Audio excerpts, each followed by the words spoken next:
नमस्कार। प्रभात साक्षी news network पर आप सभी का स्वागत है। मुख्यमंत्री उमर अब्दुल्ला ने एक ऐसा पक्षपातपूर्ण और तुष्टीकरण वाला फैसला लिया था जिससे जम्मू कश्मीर के युवाओं को तहसीलदार की नौकरी हासिल करने के लिए समान अवसर नहीं मिल पाते। इसलिए युवाओं और केंद्र शासित प्रदेश में मुख्य विपक्षी पार्टी बीजेपी ने इस फैसले का जमकर विरोध किया और इसे केंद्रीय प्रशासनिक अधिकरण यानी कैट में चुनौती दी गई, जिसने उमर अब्दुल्ला सरकार के फैसले को पलट दिया। हम आपको बता दें कि तहसीलदार पद के लिए उर्दू भाषा का ज्ञान अनिवार्य था, जिससे जम्मू कश्मीर के युवा बेहद परेशान थे, क्योंकि खास तौर पर जम्मू क्षेत्र में बहुत कम छात्र स्कूल में उर्दू पढ़ते हैं। हैरानी की बात यह है कि कश्मीरियों के अधिकारों की वकालत करने का दावा करने वाली नेशनल कॉन्फ्रेंस खुद जम्मू कश्मीर के लोगों के अधिकारों को छीनना चाहती थी। सिलसिलेवार तरीके से देखें तो जम्मू कश्मीर में नायब तहसीलदार पदों के लिए उर्दू की अनिवार्यता का ज्ञान होने संबंधी निर्णय जम्मू और कश्मीर सेवा चयन भर्ती बोर्ड की ओर से 9 जून 2025 को लिया गया था। यह निर्णय revenue subordinate service recruitment rules 2009 के तहत लिया गया था और इस नियम को 2009 की नेशनल कॉन्फ्रेंस सरकार के दौरान ही बनाया गया था। लेकिन सालों से जो भेदभाव चला आ रहा था वह अब समाप्त हो गया है। अब केंद्रीय प्रशासनिक अधिकरण ने जम्मू कश्मीर सेवा चयन भर्ती बोर्ड को निर्देश दिया है कि वह उन अभ्यर्थियों के आवेदन स्वीकार करे जिनके पास स्नातक की डिग्री हो और 5 आधिकारिक भाषाओं हिंदी, कश्मीरी, अंग्रेजी, डोगरी और उर्दू में से किसी एक का ज्ञान हो। देखा जाए तो कैट का यह फैसला प्रशासनिक सुधार के लिहाज से तो स्वागत योग्य है ही, साथ ही इस मायने में भी महत्वपूर्ण है कि यह उस पुरानी व्यवस्था की गलतियों को सुधारेगा जिसे उमर अब्दुल्ला सरकार ने 2011 में लागू किया था। हम आपको बता दें कि नायब तहसीलदार का पद प्रशासनिक और राजस्व प्रबंधन से जुड़ा होता है। इसका मूल कार्य कानून व्यवस्था, भूमि रिकॉर्ड और स्थानीय प्रशासनिक प्रक्रियाओं का संचालन है। यह कार्य प्रशासनिक दक्षता और समझदारी मांगता है, न कि उर्दू जैसी विशेष भाषा का ज्ञान। देखा जाए तो किसी भाषा को अनिवार्य बनाना प्रशासनिक पदों को भाषाई पहचान की राजनीति से जोड़ना था, जो एक लोकतांत्रिक और बहुभाषी राज्य के लिए घातक प्रवृत्ति है। हम आपको याद दिला दें कि उमर अब्दुल्ला सरकार ने यह अनिवार्यता उस समय लागू की थी जब जम्मू संभाग और लद्दाख जैसे बड़े हिस्सों में उर्दू ना के बराबर बोली या पढ़ी जाती थी। इन क्षेत्रों के योग्य युवा उम्मीदवार सिर्फ इसलिए पीछे छूट रहे थे क्योंकि उन्होंने स्कूल में उर्दू नहीं पढ़ी थी। एक भाषा के आधार पर अवसरों को सीमित करना संवैधानिक समानता के सिद्धांत के भी विरुद्ध है। इसमें कोई दो राय नहीं कि जब चयन का आधार भाषा होती है तो वह प्रतिभा और योग्यता से अधिक प्राथमिकता पाने लगती है। इसलिए उमर अब्दुल्ला सरकार की नीति का असर यह हुआ कि कई योग्य उम्मीदवार सिर्फ उर्दू नहीं आने के कारण इस परीक्षा में बैठने से वंचित रहे या चयनित नहीं हो सके। इससे प्रशासन में योग्य और ईमानदार अधिकारियों की भर्ती बाधित हुई और पारदर्शिता पर प्रश्न चिन्ह लगा। हम आपको याद दिला दें कि उमर अब्दुल्ला सरकार की ओर से उर्दू को राज्य की आधिकारिक भाषा बताकर उसे जरूरत से ज्यादा बढ़ावा देना एक वर्ग विशेष को खुश करने और पहचान की राजनीति को मजबूत करने की कोशिश थी। लेकिन एक प्रशासनिक व्यवस्था भाषा आधारित नहीं बल्कि क्षमता आधारित होनी चाहिए। अब जब यह अनिवार्यता समाप्त हो गई है तो यकीनन सभी युवाओं को समान अवसर मिलेगा। वैसे इसमें कोई दो राय नहीं कि उमर अब्दुल्ला सरकार का नायब तहसीलदार के लिए उर्दू की अनिवार्यता वाला फैसला राजनीतिक और भाषाई पूर्वाग्रह से प्रेरित था। इसने योग्य युवाओं के अवसर छीनकर प्रशासन में गुणवत्ता और विविधता दोनों को नुकसान पहुंचाया। अब इस बाध्यता को हटाना जम्मू कश्मीर के प्रशासनिक सुधार और युवाओं के अधिकारों की दिशा में एक सकारात्मक और आवश्यक कदम है। भविष्य में प्रशासनिक पदों को भाषा, धर्म या जाति के आधार पर नहीं बल्कि कौशल और योग्यता के आधार पर ही तय होना चाहिए। बहरहाल आइए देखते हैं कैट के फैसले को लेकर क्या कह रहे हैं इस मुद्दे पर कानूनी लड़ाई लड़ने वाले छात्र और अधिवक्ता। जी, हमने कैट कोर्ट के सामने थ्रू हमारा जो एडवोकेट थे, सीनियर एडवोकेट अभिनव शर्मा जी, इनके थ्रू हमने एक एप्लीकेशन डाली थी कि जो नायब तहसीलदार की जो पोस्ट एडवर्टीज़ की गई हैं JKSSB के द्वारा, इनके अंदर जो उर्दू के अंदर एग्जामिनेशन कंपलसरी किया गया, उसकी वजह से जो बाकी 4 ऑफिशियल लैंग्वेजेस हैं J&K की, उनको कहीं ना कहीं दरकिनार करने का काम किया गया। तो ये एक इनजस्टिस हम इस चीज़ को देखते हैं। तो इसके खिलाफ हमने एक एप्लीकेशन कोर्ट के अंदर डाली थी कि जो बाकी भाषाएं हैं, कश्मीरी, हिंदी, इंग्लिश, इन्हें भी समान अधिकार मिला जाए जैसे उर्दू को भी दिया गया। तो आज जैसा कैट कोर्ट ने अपना एक फ़ैसला सुनाया, उस फैसले के अंदर उन्होंने ये चीज़ कही है कि बाकी जितनी जो ऑफिशियल लैंग्वेजेस हैं, पहले क्या था कि इन ऑफिशियल लैंग्वेजेस के अंदर जो फॉर्म थे हमारे एक्सेप्ट नहीं हो पा रहे थे कि आप अगर सिर्फ उर्दू की जानकारी है तभी आप एक फॉर्म भर सकते हो। लेकिन अब कोर्ट ने ये ऑर्डर दिया गया है कि आप बाकी जितनी ऑफिशियल लैंग्वेजेस हैं उनके अंदर भी अगर उनकी नॉलेज किसी को है तो उनका फॉर्म भी आप एक्सेप्ट कीजिए। जी लगता है कि अभी इसकी आगे भी सुनवाई होने तो लगता है कि ये माना जाएगा आगे।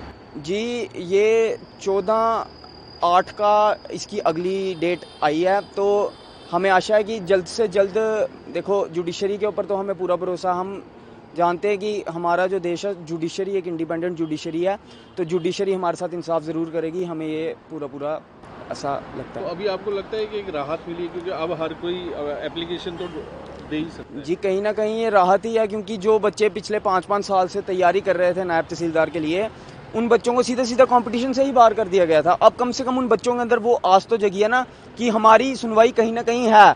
अगर हमारी सरकार नहीं सुन रही तो जुडिशरी हमारी सुन रही है, तो ये सीधी सीधी ये राहत है। बच्चे कंपटीशन के अंदर बैठेंगे तो बच्चों को कहीं ना कहीं सफलता भी मिलेगी।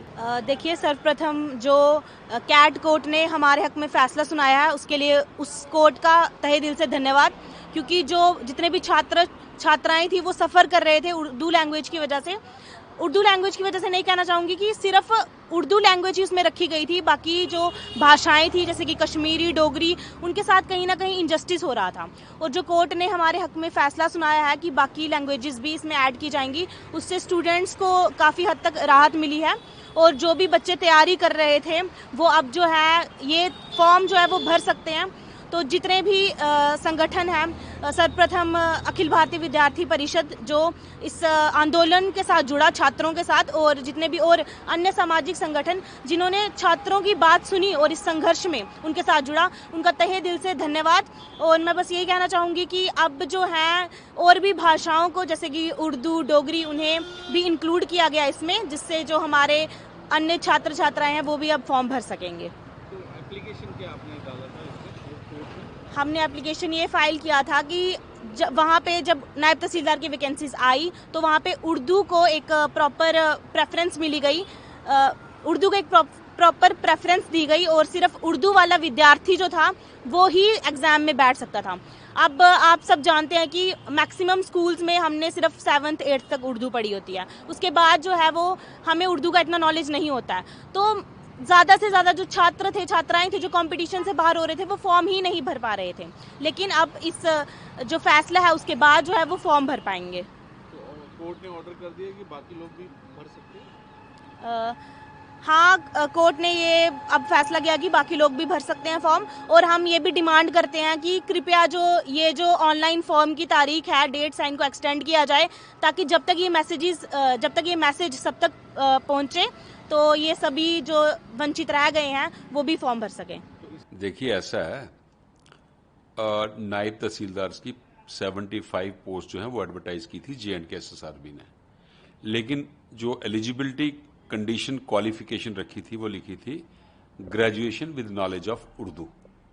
मैं आपको कह दूं कि रेवेन्यू डिपार्टमेंट के नॉन गेस्टेड वैकेंसीज फिल करने के लिए रिक्रूटमेंट रूल्स 1973 में फर्स्ट टाइम बने थे। तब नायब तहसीलदार के लिए क्वालिफिकेशन थी रूल्स में सिर्फ ग्रेजुएशन।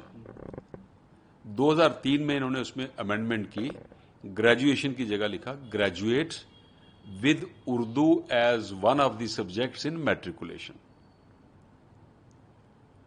और 2009 में रूल्स बदल के कहा graduate with knowledge of Urdu. मतलब 1973 से लेकर 2003 तक सिर्फ ग्रेजुएट्स ही नायब तहसीलदार लगते रहे। तो इसका मतलब है 29 सालों में बिना नॉलेज ऑफ उर्दू के जो ग्रेजुएट नायब तहसीलदार लगे, उन्होंने सक्सेसफुली काम किया, आपने निकाला तो नहीं किसी को बाहर। उनको नौकरी लगने के बाद उर्दू की थोड़ी ट्रेनिंग दी, पटवारी गिरदावर के साथ अटैच करके, यहाँ रेवेन्यू ट्रेनिंग इंस्टीट्यूट में। तो उसके बाद उन्होंने पूरी उम्र नौकरी की, प्रमोशन होके वो रिटायर भी हो गए। अब जब 2009 में इन्होंने कहा graduate with knowledge of Urdu, of knowledge of Urdu किस लेवल तक, क्योंकि 2003 में लिखा था Urdu as one of the subjects in matriculation, तो नॉलेज ऑफ उर्दू किस लेवल तक, साइलेंट था। अब सबसे बड़ी बात यह है, जब यूटी बन गई J&K और उसमें 2020 में J&K ऑफिशियल लैंग्वेजेस एक्ट 2020 आ गया, जिसमें लिखा कि 5 ऑफिशियल लैंग्वेजेस होंगी, हिंदी, इंग्लिश, उर्दू, डोगरी और कश्मीरी। मतलब अब कोई भी एम्प्लॉय जो है, कर्मचारी, ऑफिस का काम इन 5 लैंग्वेजेस में कर सकता है। तो फिर आपको रूल्स 2009 के चेंज करने चाहिए थे। Graduate with knowledge of Urdu की जगह रखना चाहिए था graduate with knowledge of either of the following 5 subjects. नहीं करने का मतलब आप नायब तहसीलदार के लिए उर्दू मैंडेटरी रख रहे हो और जो बाकी 4 लैंग्वेजेस पे जिनके लोगों को नॉलेज थी उनको डिप्राइव कर रहे हो नायब तहसीलदार की पोस्ट भरने के लिए, फॉर्म भरने के लिए। और साथ में ये कह रहे हो कि बाकी आप सभी डिपार्टमेंट्स में किसी भी भाषा में काम कर सकते हैं, लेकिन रेवेन्यू में नायब तहसीलदार जो है वो सिर्फ उर्दू में काम करेगा। क्यों? तहसीलदार क्यों नहीं करेगा? तहसीलदार की पोस्ट गेस्टेड है, उसके लिए उर्दू की रिक्वायरमेंट नहीं है, रूल्स में लिखा है ग्रेजुएट। तो ये नोटिफिकेशन जो है, स्टूडेंट आए थे आपके पास? हाँ, कुछ स्टूडेंट्स आए थे, उनके कहने पे कोर्ट में केस फाइल किया और कोर्ट ने जो रूल्स हैं जिसमें उर्दू, क्या केस क्या किया? हमने यही रखा कि ऑफिशियल लैंग्वेजेस एक्ट आने के बाद आप किसी को कंपेल नहीं कर सकते कि आप उर्दू में ही काम करो। उर्दू की नॉलेज होनी चाहिए, किसी और भी सब्जेक्ट की नॉलेज हो तो वो काम कर सकता है। Graduate with knowledge of any of the following 5 subjects, Urdu, English, Dogri, Hindi, Kashmiri. आप 4 लैंग्वेजेस को बाहर निकाल रहे हो और सिर्फ उर्दू को मैंडेटरी कर रहे हो। It means of official languages act की वायलेशन कर रहे हो। ये केस था। ये मतलब पिटीशन किस कौन से कोर्ट में आपने डाला, कब डाला था? ये आज ही डाली थी सुबह। सेंट्रल एडमिनिस्ट्रेटिव ट्रिब्यूनल आजकल यूटी बनने के बाद जितने भी सर्विस मैटर्स होते हैं या रिक्रूटमेंट के रिलेटेड केसेस होते हैं वो सारे आजकल CAT central administrative tribunal bench में जाते हैं। अच्छा, तो उसमें आपने डाला था, तो जी। अभी क्या फिर उधर से ऑर्डर जो अब बोर्ड सुनाया ना मैंने आपको, यही कहा उन्होंने क्या बोला ऑर्डर? मैंडेटरी जो रिक्वायरमेंट रखी थी नॉलेज ऑफ उर्दू उसको स्टे कर दिया और बोर्ड को डायरेक्शन दी कि जो बच्चे ग्रेजुएट हैं जिनके पास 5 लैंग्वेजेस में किसी भी लैंग्वेज की नॉलेज है वो पार्टिसिपेट कर सकते हैं। बिल्कुल क्लियर ऑर्डर किया है कैट ने कि वो अपने जो बच्चे जिनके पास ग्रेजुएशन है और जिनके पास इन 5 लैंग्वेजेस में किसी लैंग्वेज की नॉलेज है वो फॉर्म भर सकते हैं। तो अब ये इंस्ट्रक्शन से चली गई? बिल्कुल चली गई, एसएसबी बिल्कुल। जब ये ऑर्डर हुआ एसएसआरबी के एडवोकेट कोर्ट में ही थे, उनको भी कोर्ट ने सुना, हमें भी सुना, दोनों पार्टीज को सुनने के बाद ये ऑर्डर किया। तो इसमें लास्ट डेट भी अभी जल्दी ही है, तो क्या कल है लास्ट डेट। हाँ, तो इसमें क्या अब उसको हाँ, तो बच्चे कल फॉर्म भर सकते हैं। आजकल ऑनलाइन फॉर्म होते हैं, बोर्ड में जाने की जरूरत ही नहीं है, घर बैठ के अभी भर देंगे शाम को, अभी शाम को भर सकते हैं। तो कोई अगर अभी तक ऐसा कुछ नहीं है कि डेट वो बोर्ड का प्रेरोगेटिव है, इसको एक्सटेंड करना है कि नहीं, वैसे एक्सटेंड करना चाहिए उनको। हफ्ते 10 दिन का टाइम बच्चों को देना चाहिए। अगर आप भी लेना चाहते हैं देश दुनिया की तमाम जानकारी तो आज ही सब्सक्राइब करें हमारे चैनल को। साथ ही नीचे दिए बेल आइकन को जरूर दबाएं ताकि हर अपडेट आप तक पहुंच सके।